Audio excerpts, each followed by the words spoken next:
साथियों, हम current matter बिरहा गायक रमेश यादव और समाजवादी पार्टी सांस्कृतिक प्रकोष्ठ विधानसभा जखनिया विधानसभा अध्यक्ष एक अभी जैसा कि आप जानते हैं 27 का चुनाव आने वाला है, मिशन 2027 का। आज पूरे उत्तर प्रदेश के हर कौम के लोग, हर जात के लोग यही चाहते हैं कि प्रदेश में न तो नौकरी है, गरीबों के अधिकार का हनन किया जा रहा है। इसलिए पूरे समाज का एक ही आवाज है, और वो आवाज क्या है? कवि ने भाव लिखा है, यूपी कहे अइहा हो अखिलेश भैया हो,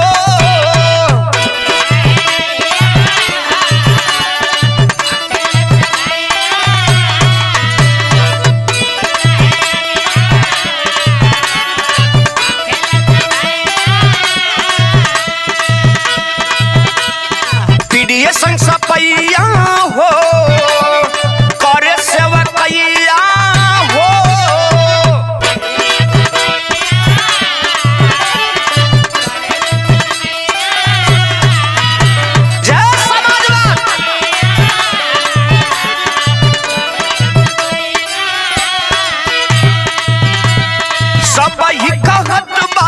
दिल में चाहत बा बिन तोहरे होई ना भलैया।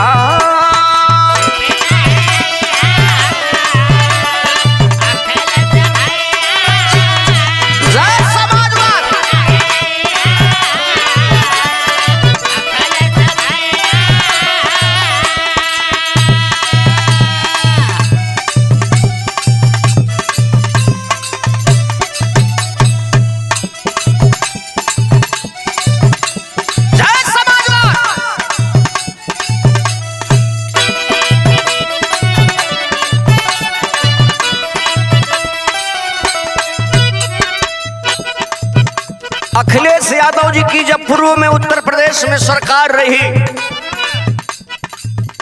विकास की गंगा बहाने का आपने काम किया है, लेकिन ये सरकार में हो कहा देखा देखी भेदभाव करत सरकार हो। यही जो वर्तमान सरकार है,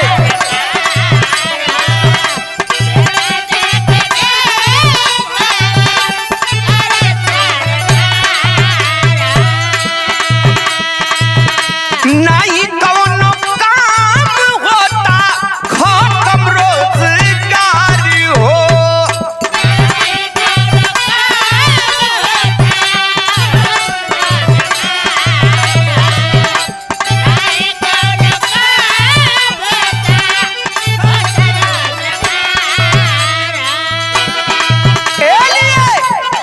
पिछड़ा, दलित, अल्पसंख्यक सब लोग यही कह रहे हैं कि अगर उत्तर प्रदेश का विकास तभी हो सकता है जब 2027 में अखिलेश यादव मुख्यमंत्री होंगे। कन्नी के कन्हैया हो पार करा नैया हो,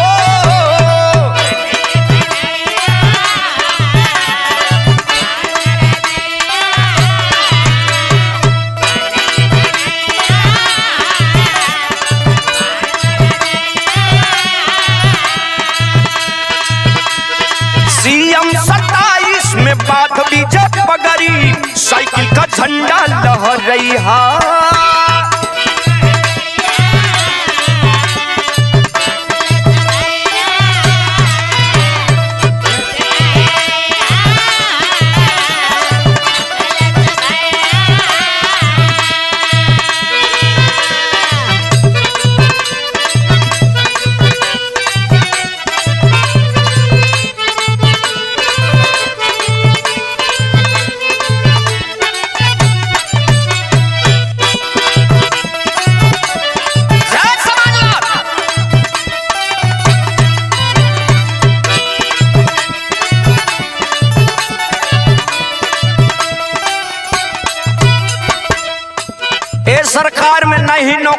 नहीं रोजगार बा। ए लिए लोगन के एक और आवाज हो कि जब अखिलेश यादव मुख्यमंत्री थे तब सेवा हर जाति वर्ग कैले खुले मान से।